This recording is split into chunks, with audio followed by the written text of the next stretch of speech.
নমস্কার, কৃষ্ণা টক্স বাংলা কীর্তন চ্যানেলে আপনাদের জানাই সশ্রদ্ধ অভিনন্দন। আজ আমরা এমন একটি আরতি নিয়ে আলোচনা করব যা বিশ্বকবি রবীন্দ্রনাথ ঠাকুরের লেখনীতে ফুটে উঠলেও এর সুর আমাদের প্রতিটি আধ্যাত্মিক সাধকের হৃদয় প্রতিধ্বনিত হয়। কেন যামিনী না যেতে জাগালে না, বেলা হলো মরি লাজে। আমরা অনেকেই এই গানটি শুনি, কিন্তু এর অন্তরালে লুকিয়ে থাকা আত্মিক হাহাকারটি অনুভব করি না। এখানে যামিনী মানে শুধু ঘড়ির কাঁটার রাত নয়, এটি আমাদের চেতনার অন্ধকার। কেন বেলা হলে মানুষের লাজ বা লজ্জা হয়? কেনই বা আমরা জাগতে দেরি করে ফেলি?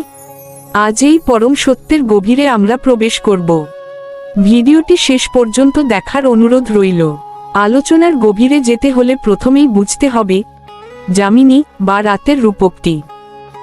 শাস্ত্রে বলা হয়েছে জানিষা সর্বভূতানাং, অর্থাৎ সাধারণ মানুষ যখন জাগতিক মোহে মত্ত থাকে, আধ্যাত্মিক পুরুষ তখন জাগেন। আমাদের কাছে যামিনী হলো অজ্ঞানতার ঘুম। আমরা যখন গাড়ি বাড়ি আর অর্থ যশ নিয়ে মেতে থাকি, তখন আমাদের আত্মা আসলে এক গভীর ঘুমে আচ্ছন্ন। এই মোহ নিদ্রা যখন ভাঙার উপক্রম হয়, তখনই আমরা বুঝতে পারি জীবন প্রদীপ নিভে আসছে। এই রাত হলো মায়ার আবরণ, যা আমাদের সত্য দেখতে দেয় না। বেলা হওয়া মানে হলো সুযোগ হারানো। দিনের একটি নির্দিষ্ট সময়ে কাজ না করলে যেমন ফসল নষ্ট হয়, তেমনি জীবনের নির্দিষ্ট সময়ে ভজন না করলে আত্মিক উন্নতি থমকে যায়। শাস্ত্রে রুক্ষ মুহূর্ত বা ভোরের স্নিগ্ধ সময়কে যেমন শ্রেষ্ঠ বলা হয়েছে, তেমনি মানব জীবনের যৌবনকাল হল ভক্তির শ্রেষ্ঠ সকাল।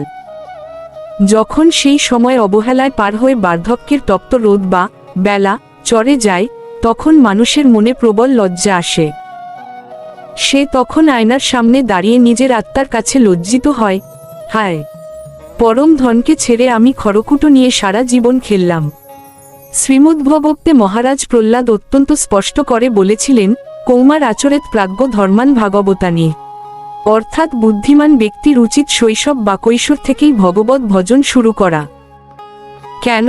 কারণ বেলা হয়ে গেলে, অর্থাৎ শরীর যখন জরাগ্রস্ত হয় এবং মন যখন হাজারো দুশ্চিন্তায় শিথিল হয়ে যায়, তখন আর সেই তীব্র ব্যাকুলতা আনা সম্ভব হয় না। তখন ভক্তের হৃদয় আক্ষেপ জাগে, হে গোবিন্দ, যখন শক্তি ছিল তখন তোমাকে ডাকিনি, এখন যখন ডাকার ইচ্ছা আছে তখন শক্তি নেই। গানের চরণে আছে, শরমে জড়িত চরণে কেমনে চলিব পথের মাঝে। এখানে লজ্জা বা শরম এতই তীব্র যে পা আর সামনের দিকে এগোতে চায় না। একজন অপরাধী যেমন বিচারকের সামনে মাথা তুলতে পারে না, তেমনি একজন মানুষ যখন বুঝতে পারে সে সারা জীবন ভুল পথে চলেছে, তখন তার বিবেক তাকে দংশন করে। এই অপরাধবোধ বা গিল্ট তাকে ভগবানের পথে সহজভাবে হাঁটতে বাধা দেয়। সে ভাবে, এত পাপ আর এত অবহেলার পর কি তিনি আমায় গ্রহণ করবেন? নিভিয়া বাঁচিল নিশার ও প্রদীপ, উষারও বাতাস লাগি। সারা রাত আমরা আমাদের কাম বাসনার প্রদীপটি সযত্নে আগলে রাখি, কিন্তু যখন সত্যের বা মৃত্যুর ভোরের হাওয়া বয়, তখন সেই পার্থিব প্রদীপ এক নিমেষে নিভে যায়। আমরা যেসব জাগতিক আয়োজন নিয়ে গর্ব করি, কালান্তরের এক ঝাপটায় তা অর্থহীন হয়ে পড়ে। প্রদীপটি নিভে গিয়ে যেন বেঁচে গেল, অর্থাৎ আত্মার মুক্তি তখনই ঘটে যখন জাগতিক বাসনার শিখাটি শান্ত হয়। গগনের শশী নয়নের কোণে লুটায় শরণ মাগি। চাঁদ বা শশী সারারাত আকাশ শাসন করে, কিন্তু ভোরের সূর্যের আলোর কাছে তাকে ম্লান হতেই হয়। আমাদের অহংকারও ঠিক তেমনি। যৌবনে বা ক্ষমতার দাপটে আমরা নিজেদের চন্দ্রের মতো উজ্জ্বল ভাবি, কিন্তু জীবনের শেষ বেলা এসে আমরা বুঝতে পারি আমাদের কোনো নিজস্ব আলো নেই। তখন আমরা কেবল মানুষের কাছে বা সময়ের কাছে একটুখানি স্মরণ বা মনে রাখার আরতি জানিয়ে বিদায় নিই। এটি বড়ই করুণ এক পরিণতি। হেরো গো শেফালি পড়েছে ঝরিয়া, শেফালি বা শিউলি ফুল ভোরের আলো ফোটার আগেই ঝরে যায়। এটি আমাদের আয়ুর প্রতীক। কবি বলছেন, দেখো জীবন কুসুম ঝরে পড়ছে। আমরা ভাবছি আমাদের হাতে অনেক সময় আছে, কিন্তু প্রকৃতপক্ষে প্রতি নিঃশ্বাসে আমরা মৃত্যুর দিকে এগিয়ে যাচ্ছি। অথচ আমরা মোহনিদ্রায় এতটাই মগ্ন যে শিউলি ফুল ঝরার শব্দও শুনতে পাই না। কোনোমতে আছে পরানো ধরিয়া কামিনী শিথিল সাজে। কামিনী ফুল যেমন রাতের শেষে বৃন্তচ্যুত হওয়ার অপেক্ষায় কোনোমতে টিকে থাকে, বৃদ্ধ বয়সে আমাদের প্রাণটাও তেমনি ওষ্ঠাগত হয়ে পড়ে। শরীর জীর্ণ, ইন্দ্রিয়গুলো শিথিল, এই অবস্থায় নতুন করে ভজন করা বা মনকে একাগ্র করা অসম্ভব হয়ে দাঁড়ায়। এই শিথিল সাজ আমাদের অক্ষমতার প্রতীক। কেন এই সময় আসার আগেই আমরা কৃষ্ণনামের সুধা পান করলাম না? বন্ধুরা, এই আলোচনাটি কেবল একটি গানের ব্যাখ্যা নয়, এটি আমাদের জীবনের আয়না। যদি এই আধ্যাত্মিক সত্যগুলো আপনার হৃদয় স্পর্শ করে থাকে, তবে ভিডিওটি একটি লাইক দিয়ে আমাদের উৎসাহিত করুন। আপনি যদি মনে করেন এই কথাগুলো আপনার কোনো প্রিয়জনের শোনা প্রয়োজন, তবে অবশ্যই শেয়ার করুন। আপনার একটি শেয়ার হয়তো কারো জীবনের মোড় ঘুরিয়ে দিতে পারে। আমাদের এই পরিবারে নতুন হলে সাবস্ক্রাইব করতে ভুলবেন না। চলুন এবার আমরা পরবর্তী গভীর অনুধাবনে যাই। প্রকৃতির প্রতিটি কাজের একটি সঠিক সময় আছে। কৃষক যদি বর্ষা শেষে বীজ বোনে, তবে ফসল ফলে না। তেমনি মানব জীবনের প্রথম ভাগ হল বীজ বপনের সময়। যদি শৈশব ও যৌবনে ভক্তির বীজ হৃদয়ে না রোপণ করা হয়, তবে বার্ধক্যে তার সুমিষ্ট ফল পাওয়া অসম্ভব। যারা পরে হবে বলে ভজন ফেলে রাখে, তারা আসলে প্রকৃতির নিয়মের বিরুদ্ধেই লড়াই করছে এবং শেষ পর্যন্ত পরাজিত হচ্ছে। ভোর হওয়ার সাথে সাথে গৃহবধূরা যেমন কলসি নিয়ে জল আনতে বের হয়, তেমনি পাখিরা গান গেয়ে জগৎকে জাগিয়ে তোলে। এটি কর্মের সংকেত।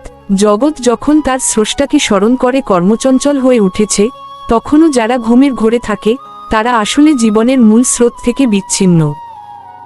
এই পিছিয়ে পড়াই আধ্যাত্মিক জীবনের সবথেকে বড় ব্যর্থতা। যখন সবাই এগিয়ে যায় আর আমি একা মোহের বিছানায় পড়ে থাকি, তখন সেই লজ্জা রাখার জায়গা থাকে না। এই বাক্যের মধ্যে এক অদ্ভুত মধুর অভিমান লুকিয়ে আছে। ভক্ত তার ভগবানকে বলছে, প্রভু, আমি তো অবুধ, আমি তো মায় অন্ধ, কিন্তু তুমি তো সব জানো, তবে কেন তুমি আমায় জোর করে জাগালে না? এটি কোনো অভিযোগ নয়, এটি পূর্ণ আত্মসমর্পণ। ভক্ত জানে যে তার নিজের শক্তিতে জাগার ক্ষমতা নেই, তাই সে ভগবানের কৃপার ওপর সম্পূর্ণ নির্ভর করছে। এই আরতিই হল ভক্তির চরম অবস্থা। আমি এই আকুল আবরি লইয়া কেমনে চলিব পথের মাঝে। মায়ার অগোছালো চাদর বা বাসনার ময়লা কাপড় জড়িয়ে ঈশ্বরের দরবারে যাওয়া যায় না। যখন ভক্ত নিজের ভুল বুঝতে পারে, তখন সে নিজের অবস্থার দিকে তাকিয়ে সংকুচিত হয়ে যায়। এই যে লজ্জা, এটি কিন্তু আত্মশুদ্ধির প্রথম ধাপ। যে নিজের ভুলে লজ্জিত হতে জানে, তার ওপরেই ভগবানের করুণা বর্ষিত হয়। এই আলোচনার প্রতিটি কথা আসলে একটি প্রার্থনা। অনুশোচনা হলো অন্তরের আগুন, যা সব পাপকে পুড়িয়ে ভস্ম করে দেয়। বেলা হয়ে গেলেও যদি আমরা সত্যকে চিনতে পারি এবং কৃষ্ণের চরণে অশ্রু বিসর্জন করি, তবে সেই দয়াময় আমাদের সব লজ্জা ঢেকে দেন। তিনি বলেন, তুমি আজ এসেছ, আজ থেকেই তোমার নতুন সকাল শুরু। কেন আমাদের ঋষিরা সূর্যোদয়ের আগে জাগতে বলতেন? আধুনিক বিজ্ঞানও বলছে, এই সময় অক্সিজেন লেভেল এবং মহাজাগতিক শক্তি বেশি থাকে। আধ্যাত্মিক দিক থেকে এই সময় মন শান্ত থাকে, তাই জপ ও ধ্যানে দ্রুত উন্নতি হয়। যারা এই সময়টা হারিয়ে ফেলে, তারা স্নিগ্ধতা হারিয়ে কেবল দিনের দহন বা বেলা তাপ পায়। তাই সময় থাকতে জাগাটাই বুদ্ধিমানী। মায়া খুব চতুর। সে আমাদের কানে কানে বলে, এখনো তো অনেক সময় আছে, এখন একটু ঘুমিয়ে নাও। এই ঘুমের প্ররোচনাকে জয় করাই হলো আসল সাধনা। এই লড়াইয়ে জেতার একমাত্র অস্ত্র হলো নিয়মিত হরে কৃষ্ণ নাম সংকীর্তন। নাম জপ করলে হৃদয়ের দর্পণ পরিষ্কার হয় এবং মায়ার রাত কেটে যায়। আমাদের জীবনের অন্ধকার কাটাতে বাইরের কোনো আলোর প্রয়োজন নেই, প্রয়োজন হৃদয়ের ভেতরের আলোর। যখন আমরা একাগ্রচিত্তে নাম জপ করি, তখন মায়ার অন্ধকার দূর হয় এবং হৃদয় ভক্তির আলোকছটা দেখা দেয়। তখন আর বেলা হওয়া ভয় থাকে না, কারণ প্রতিটি মুহূর্তই তখন ভগবানের সেবায় নিয়োজিত হয়। শেফালি ফুল ঝরার আগে, কামিনী শিথিল হওয়ার আগে আমাদের সচেতন হতে হবে। জীবন পদ্মপাতার জলের মতো চঞ্চল। আজ আমরা কথা বলছি, কাল হয়তো সময় থাকবে না। তাই বেলা হলো বলে আক্ষেপ করার চেয়ে এখনই হরে কৃষ্ণ বলে ভগবানের পথে এক পা বাড়ানোই হলো প্রকৃত সার্থকতা। পরিশেষে বলবো, রবীন্দ্রনাথের এই গীতি আকুতি আসলে আমাদের সবার মনের কথা। জীবনের শেষ বেলায় দাঁড়িয়ে যেন আমাদের বলতে না হয়, কেন জাগালে না। আসুন আমরা আজ থেকেই সচেতন হই, মায়ার ঘুম ভেঙে পরমেশ্বরের দিকে এগিয়ে চলি। আশা করি আজকের এই আলোচনা আপনাদের মনে শান্তি ও চেতনা ফিরিয়ে দেবে। পরবর্তী ভিডিও শোনার আমন্ত্রণ রইল। সবাই কুশলে থাকুন, কৃষ্ণ ভাবনায় থাকুন। হরে কৃষ্ণ। শ্রী মিলন দেবনাথ, কৃষ্ণা টক্স বাংলা কীর্তন।